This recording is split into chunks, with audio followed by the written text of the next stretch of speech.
Hi everyone. On this International World Book Day as well as the English Language Day, let me introduce my library to you. So let me begin by the first book, which is Pride and Prejudice by Jane Austen, one of the most popular novels, which I have read a number of times, and I have taught this novel also. And just to begin the introduction part, I'll read the first line, which is a very interesting line.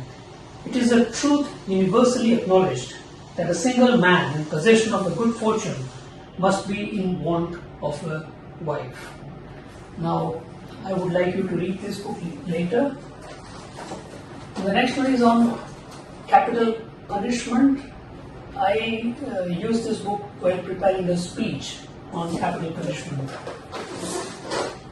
Then this next one is an amazing teacher's book.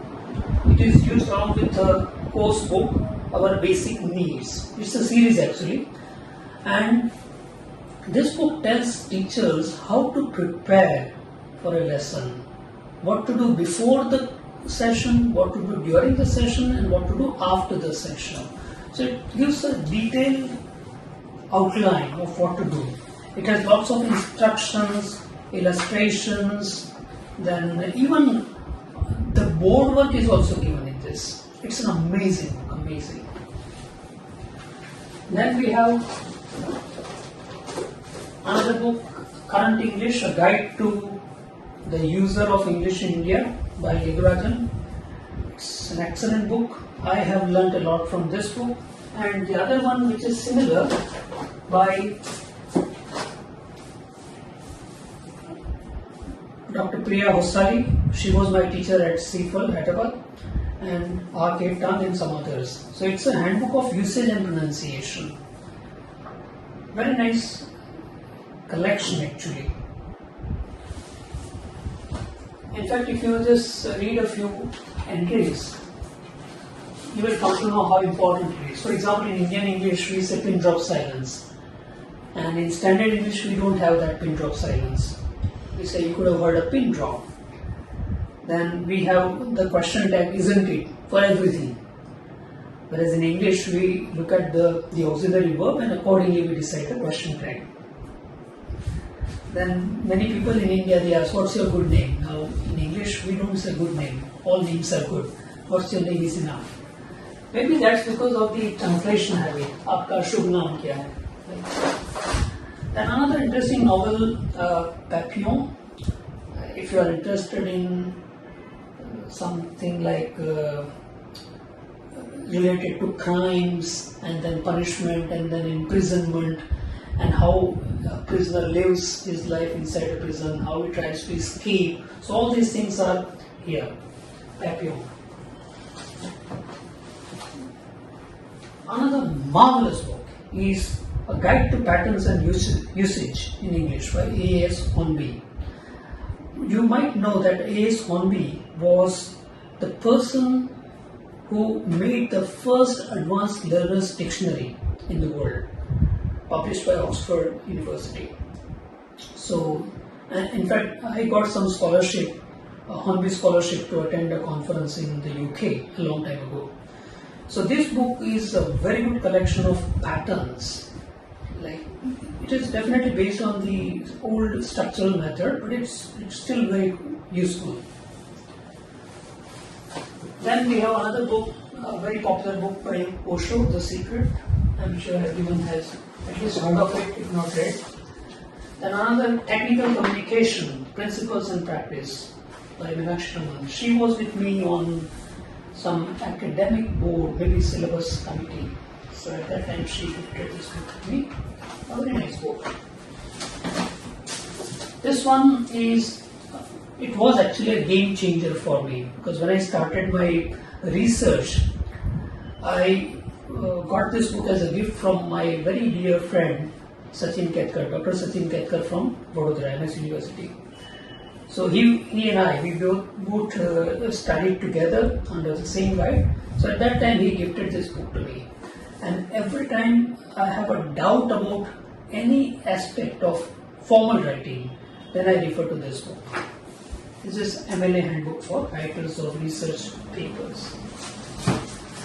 The next one is another good one, Reference Handbook of Grammar and Usage. It's a UK-based book, and it's good for teachers basically, because many aspects are given here in a very interesting way. Certain things which you normally don't find in English grammar books, so that you will find in such material. Then we have an old but very popular book, Strengthen Your English. It's basically a course book kind of thing, and every unit begins with a dialogue, and then all the points about pronunciation and grammar and everything is based on that dialogue. So it's a very nice book. I have taught that book to many groups of students. Then we have a textbook of English for engineers and technologists. Some of you might know that I am actually an engineer. Once an engineer, always an engineer. I am an electronics engineer. I worked in industry for quite some time, and then I started study of linguistics. Then we have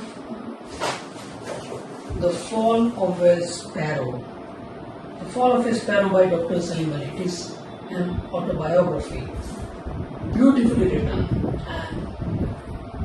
and when you see the pictures and his own handwriting, it has its own experience. You must read that to understand the power of it. The first ornithologist, the first internationally popular ornithologist from India. And this one is a kind of collection of anecdotes. And every anecdote has some biblical reference here. So nicely written, probably written by some American writer. Yeah, it is from the USA, Michigan. Then here we have The Right Word at the Right Time from Reader's Digest, a very famous book. Then we have The Writing Plan. If you are writing something in a formal way, then how you present your ideas. It has lots of activities. Then we have Longman Student Grammar of Spoken and Written English.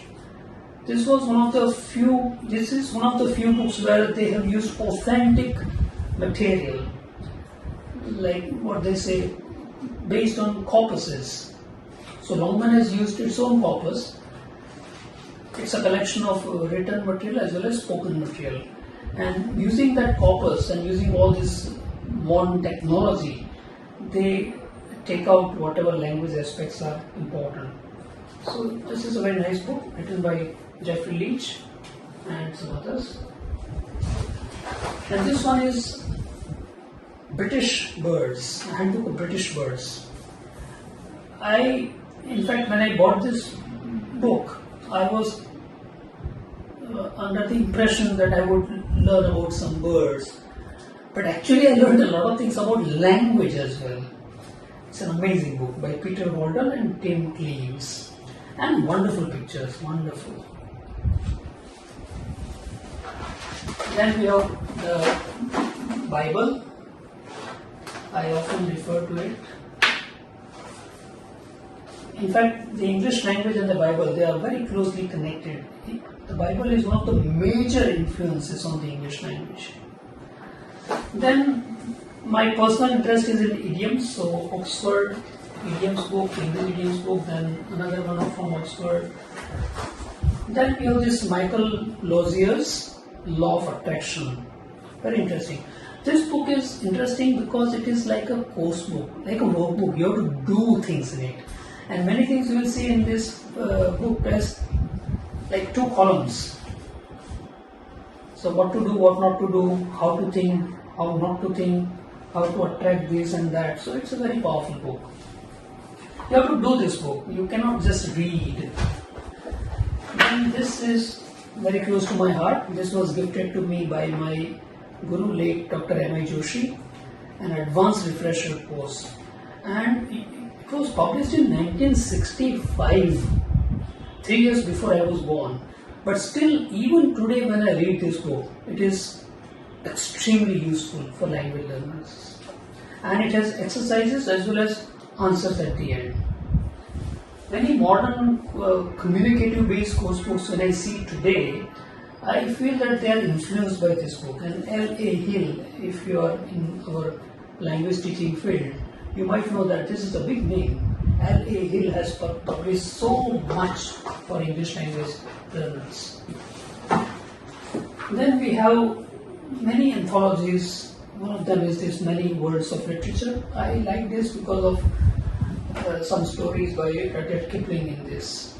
Rudyard Kipling was he is one of my favorite writers. And the story of Mohammadin, it's a sad story but still nicely written. And I don't know whether it was a real story. Then this one is by Lawrence Ardern. It's a very old book based on simple synonyms and antonyms. So how do I use it? Sometimes when I am free or if I don't want to do anything creative and substantially important thing, then I just open to any page and read the books, and sometimes I get lost in reading. It's so powerful, such a wonderful collection of synonyms and antonyms. And at many places they have given even sentences or phrases so that you understand the actual use of the word. Because as you know, there are no true synonyms in any language, but they are similar, not the same. Then we have this English language structure by W. Standard Allen. W.S. Allen, this language expert, has produced two famous books. One is this Living English Structure, an old book, and these days it has a CD as well with a key. It's based on structural English. And another book is Living English Speech, which is at home right now. I have another library at home, by the way. This one is a dictionary of French. Sometimes we may need it. And then IELTS book. Then this is a masterpiece, Exploring Grammar in Context. Now this book has real life authentic material and then language exercises based on that. So there may be some newspaper article, some BBC report kind of thing, and then there are exercises based on that. It's a very interesting book. I'm sure they have spent more than 10-15 years to make this book, or making this book.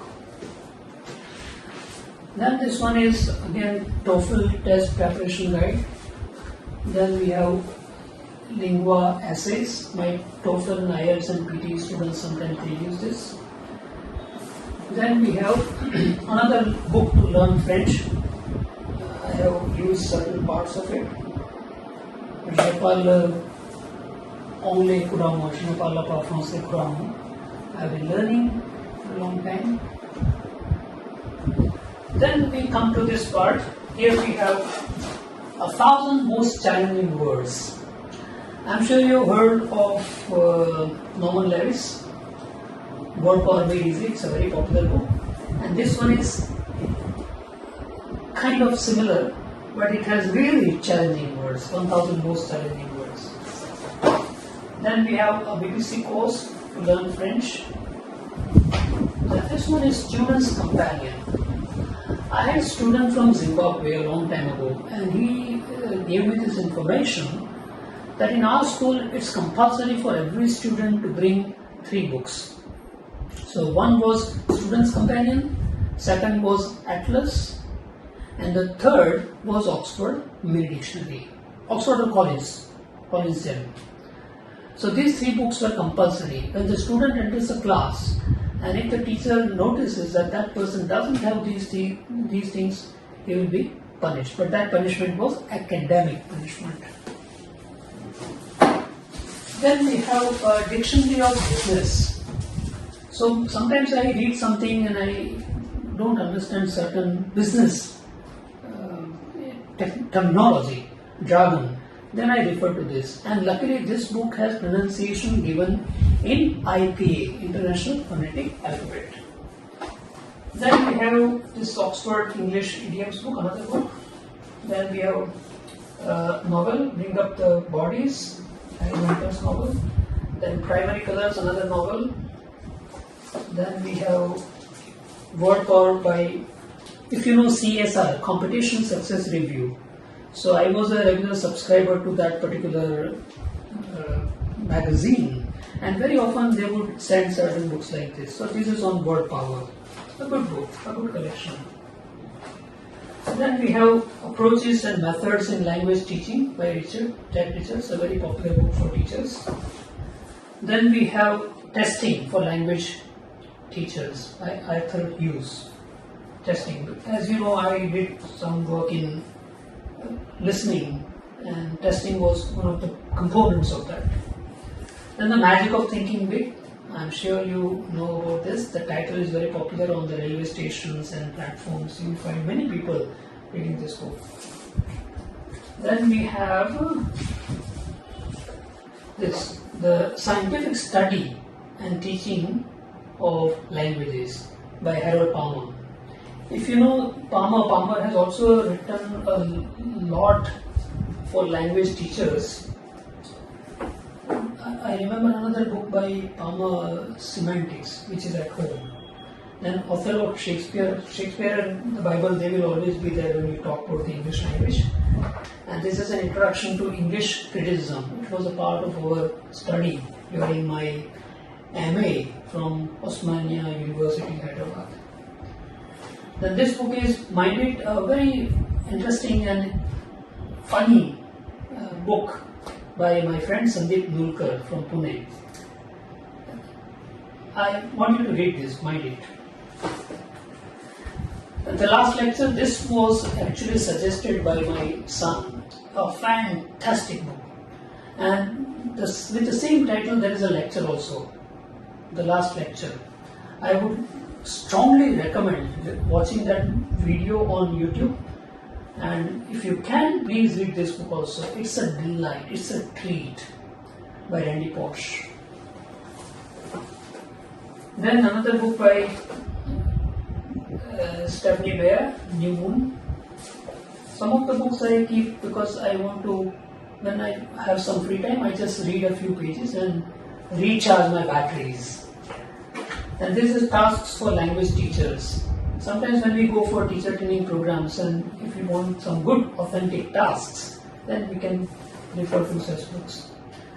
Then we have, let's start from here, The Right Word at the Right Time by Reader's Digest. I'm sure you know Reader's Digest has published some amazing books. One of them is The Right Word at the Right Time, and it is always a problem for every user or learner of language, finding the right word at the right time. Okay, this part I have finished, so let me go to this part. 1001 Inventions That Change the World. It's a gift from a friend, Chetan Patel. Then learn French in 30 days. I just wanted to see how they can teach any language in 30 days. And believe me, it is not possible. Anyway, you get some tips and tricks and techniques from such books. Then this is English phonetics. It's a guide, a simple guide if somebody wants to know the basic sounds in the English language and how they can be produced, and some sample words as well as some tongue twister kind of sentences.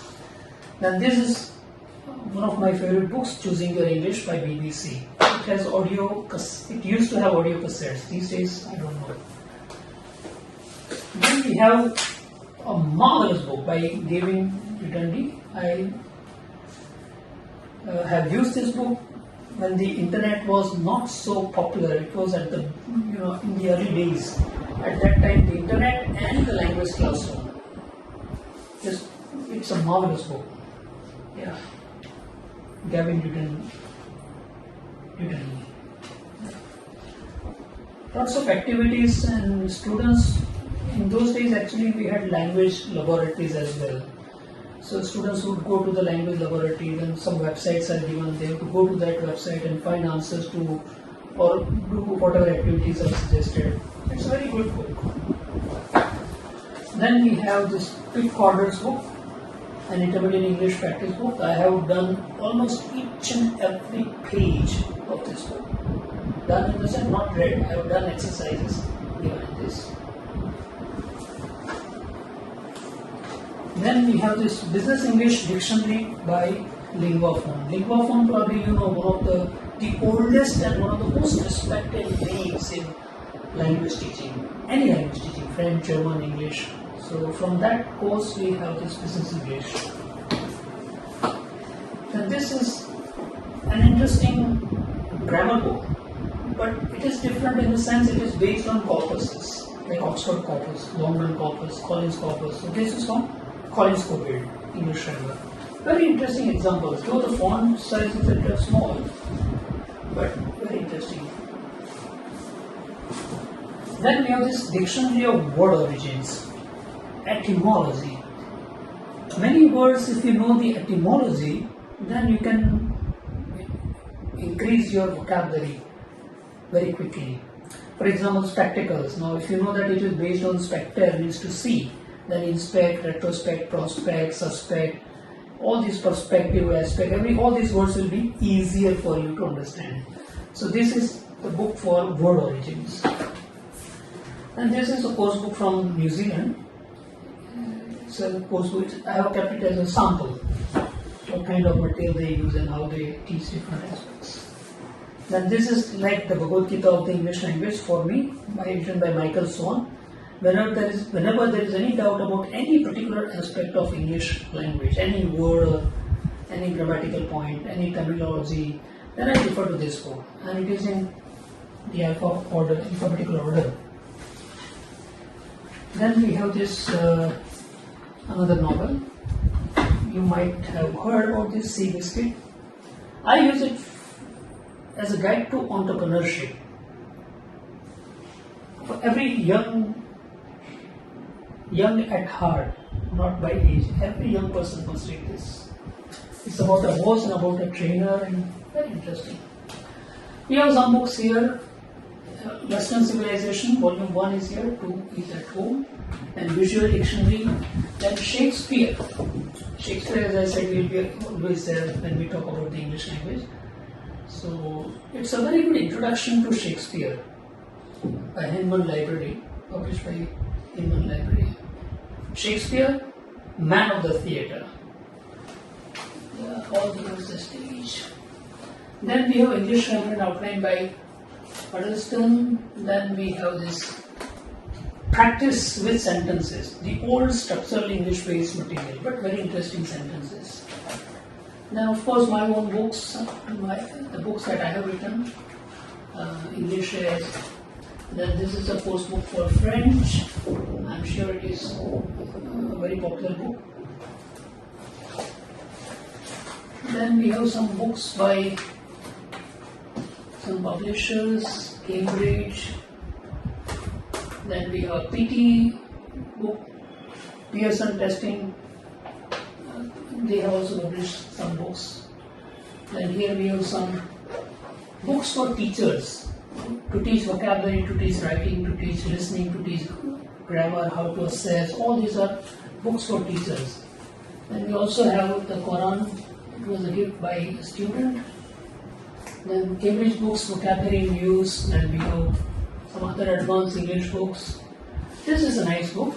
It teaches teachers how to make your classroom more interesting and fruitful for students. So Success with Languages. It's a nice book. Then we have this phonology, the phonological structures of words, how words are pronounced, how they change shapes, and why. That's a good introduction to phonology. Then here, I don't know whether you can see that. Here we have some books from Cambridge, Essential English Grammar from Cambridge, a BBC course, Advanced English course. Then we have this reference book. There are 3 actually in this box. One of them is this reference book. Then we have some books published by yours truly, published by Cambridge University. And if you look at the writers in this book, you will find Dr. Dharmendra Sheth as well, my name. And my friend Vishal Badani and I, we wrote many parts of these books. And I'm saying many parts because we shared certain parts. So there are 4 books in the series. Then we have my friend's book. J.K. Singh, my friend, he was one of the authors, so he gifted this book to me. College. Then we have some very old books here. I don't know whether you are able to see this. Can you see? I don't know. Some old books here. They look very old, but they have a lot of value. The Romance of Living, Rules for Communication, then Sanskrit books as well. Subhashit, like quotations, and old textbooks. Then Reading for Meaning, then English language teaching for colleges. And this one, Power, this is again by Reader's Digest. It has an amazing collection of words based on some theme. So I use it whenever I am free. Then for IELTS and TOEFL, and then some vocabulary books. And again my own books, English and French. So I hope this introduction is useful in some way. Thank you very much.